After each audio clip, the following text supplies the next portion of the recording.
Coucou. Donc, après cette... Là, je vous fais une petite intro.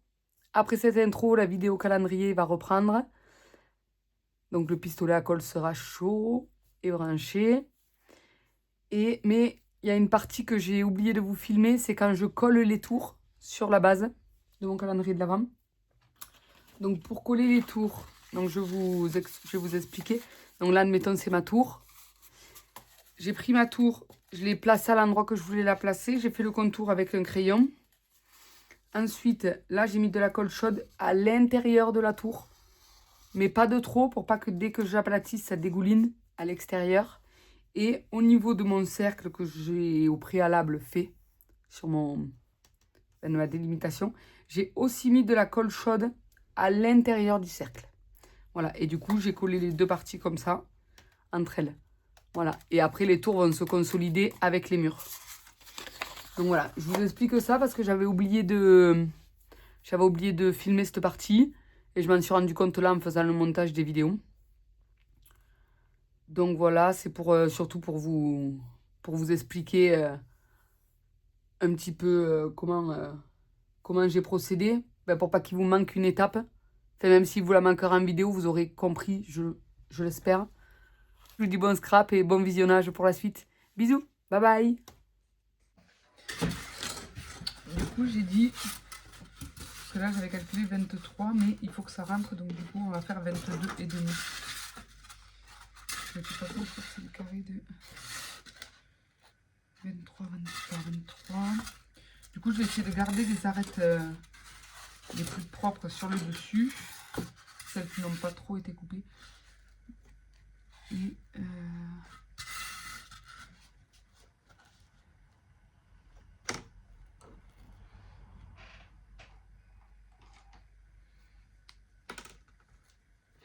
alors, 22 et demi.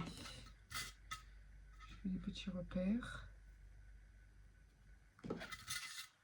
Comme ça, après, je trace. Je préfère y aller petit à petit. Couper que un demi et voir ce que ça donne. Déjà, je vais couper que celui-ci. C'est celui qui viendra de ce côté.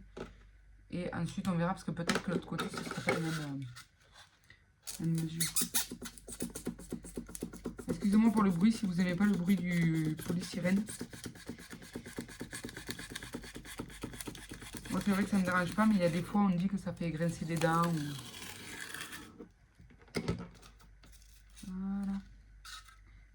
Couper net. Hein. Il faut encore raccourcir un petit peu. Sur l'eau, c'est bon. C'est sur le bas. Attendez. Faut jamais aller petit. Celui-là, ça irait. Là, ça irait. Ici. J'ai l'impression que c'est pas très droit le poteau. Du coup, c'est vrai qu'on va s'adapter. Donc j'ai incliné un petit peu ma règle. Parce que sur le haut, ça passait nickel. C'était sur le bas que ça ne passait pas.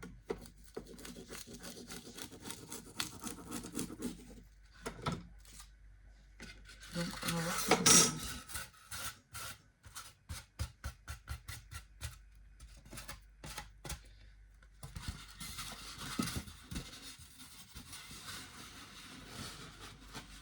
Là c'est nickel.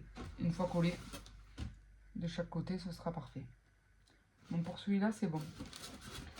Donc je pense que nous allons le coller.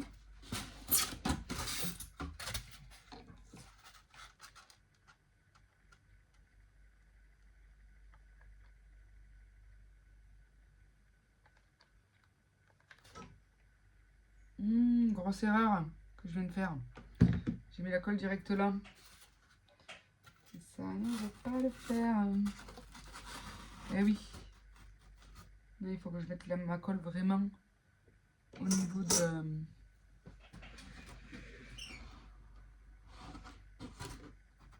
Du coup, là, je vais tracer le trait. Parce que du coup, ça va faire fondre mon polystyrène, mais oui. Maintenant, je sais pas pourquoi j'y ai pas pensé. Hop. Donc, j'ai placé mon mur, j'ai mis la colle. Et comme ça, je vais passer la colle direct à côté de mon trait. C'est là où il y aura mon mur. Hop.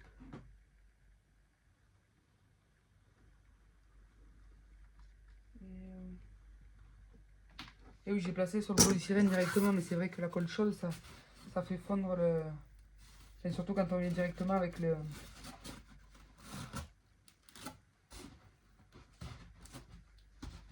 Quand on vient directement avec le pistolet, c'est hyper chaud, quoi.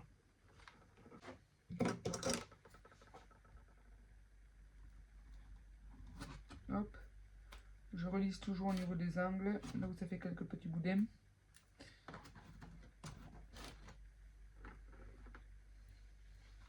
Ah, par contre, j'en ai pas mis là au sol, mais bon. Sur le prochain, je mettrai au sol.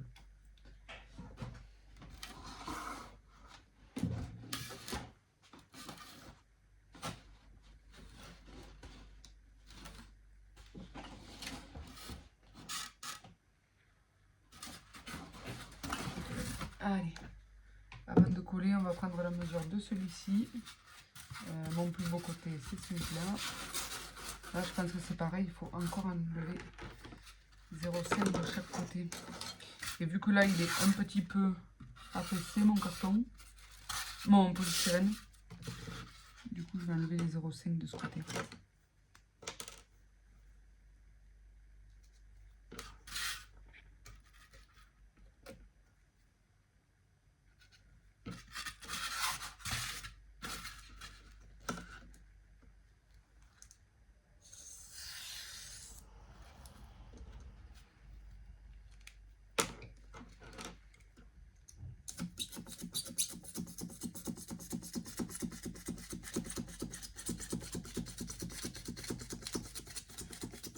J'ai tracé, mais c'est vrai que ça va aussi vite de couper directement avec le cutter.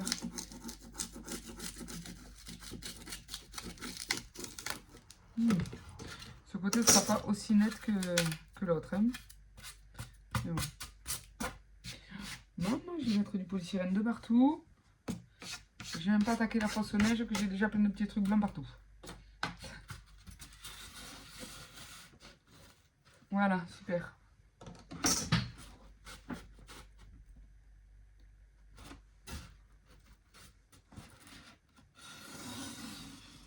Là, cette fois-ci, je vais la mettre au sol. Voilà.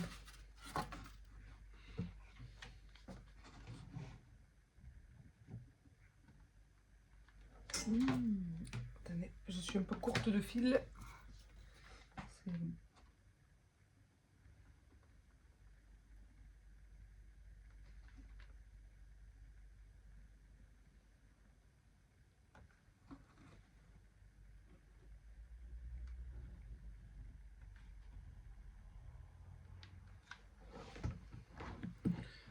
Allez, on y va direct. Je crois que c'était un sens. Non, à mon avis, ça devait être dans ce sens. Une fois qu'on l'a déposé, là j'ai fait une bêtise parce que j'ai pas vu dans quel sens je l'avais déposé. Et si c'était vraiment le bon côté ou pas. Et à mon avis, vu comment ça force, ça ne devait pas être le bon côté. Non.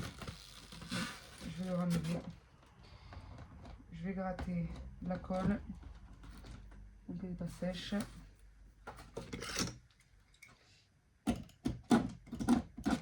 La colle a séché. Aïe, je me suis roulée. La colle a séché. On va essayer de rattraper cette boulette. Et du coup, attendez. Déjà, on va pouvoir enlever celle qui est sur le polystyrène. Parce que je pense que c'était dans ce sens qu'il fallait venir. Oui. Alors là, maintenant, avec la colle, en plus, bon, on va essayer, de toute façon, au pire, on forcera un petit peu et on refera des belles arêtes après.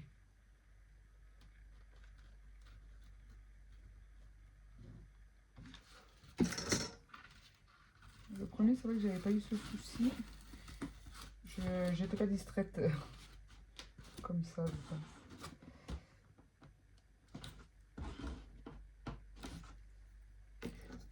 Voilà. Après, ça va qu'il y a un peu tout qui se rattrape, plus ou moins. Une fois que là, ici, on lisse. Même si ça fait un gros joint, une fois avec le craft gommé et le papier déco, on ne verra plus rien quoi. Donc ça ira très bien. Du coup je suis très contente quand même du résultat que ça rend. Donc voilà, ça fait comme ça fait vraiment un gros château. Là il manque plus que les... Je pense que je vais mettre des toits. Voilà, et pour placer du coup mes dernières boîtes, je sais pas, je vais réfléchir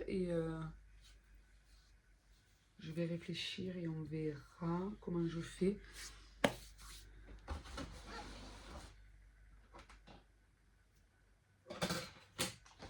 Il me reste quand même des boîtes à placer encore. Donc au début je voulais les mettre sur mon mur du fond, mais est-ce que sinon je les place directement?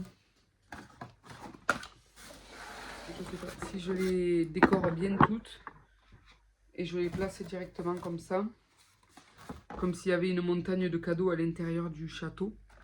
Je ne sais pas trop. Bon, on se retrouve pour que je vous explique comment je vais procéder. Là, je note mes bandes, du coup, avec mon craft gommé. Hop.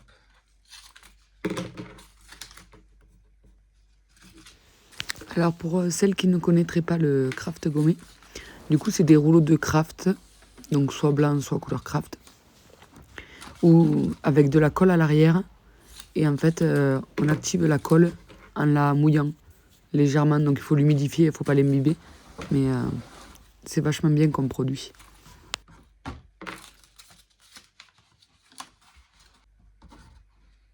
Et là, ça sera la victime.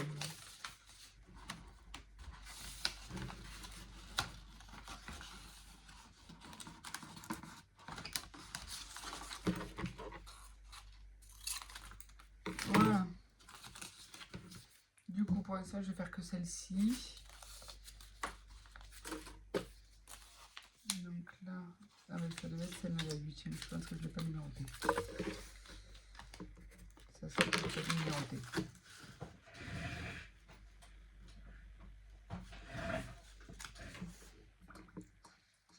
Voilà, j'ai un bol avec un peu d'eau.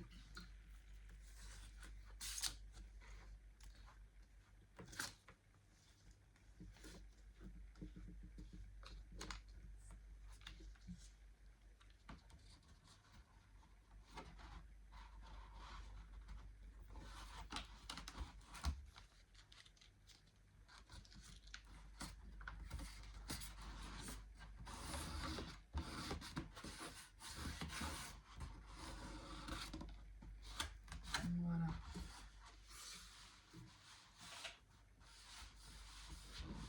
Là, et comme ça permettra que les arêtes soient belles. Donc, si vous voyez bien, là au moins l'arête est belle, alors que de l'autre côté, ben là déjà c'est pas net net, et en plus de ça la colle elle est un peu... Enfin, voilà, il y a des fois où elle est ressortie un petit peu, ça fait des petits boudins. Et du coup c'est pas net net.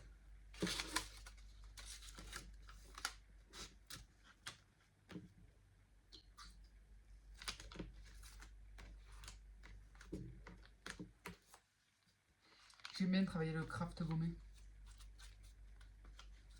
Ça finalise bien la chose, je trouve. Et j'avais peur que ça ne se colle pas super bien sur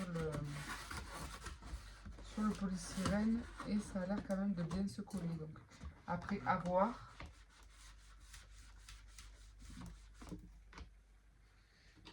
Si vraiment ça fonctionne bien.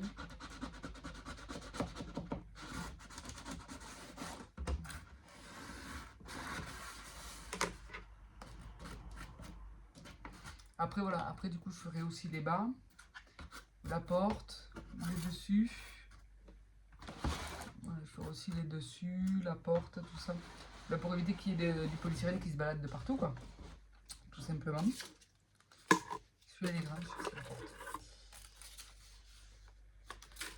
6 ou 2. J'ai pris toutes les... Je les ai fait un par un et je les ai numérotés pour vraiment être sûr d'avoir la bonne longueur.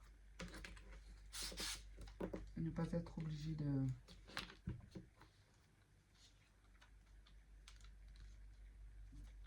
d'avoir du surplus sur le haut ou sur le bas et que ça fasse pas très très joli.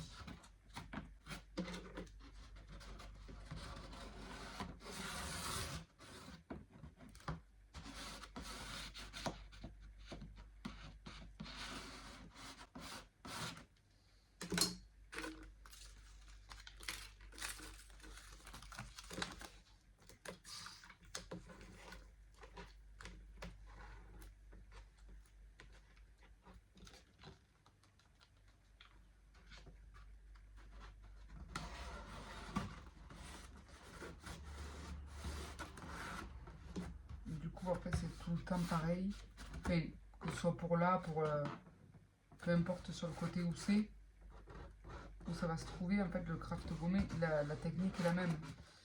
Donc c'est des papiers là, c'est déjà encollé, du coup on mouille pour que la colle se mette de partout.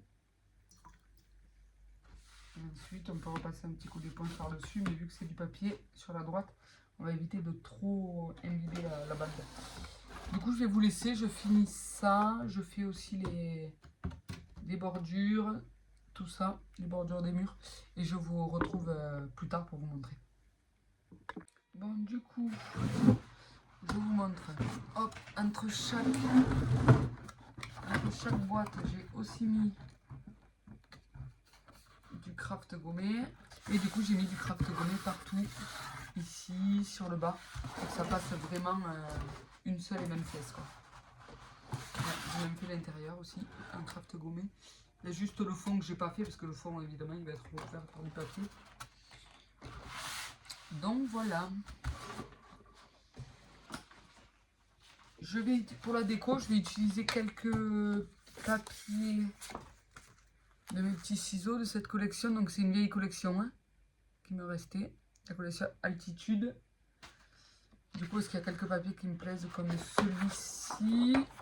Le derrière aussi, il me plaît bien. Ensuite, je vous montre celui-ci qui est pas trop mal. Dans les tons de beige. Après, j'aimerais plus rester dans le bleu. Celui-ci, j'adore. Avec les fleurs. Celui-ci.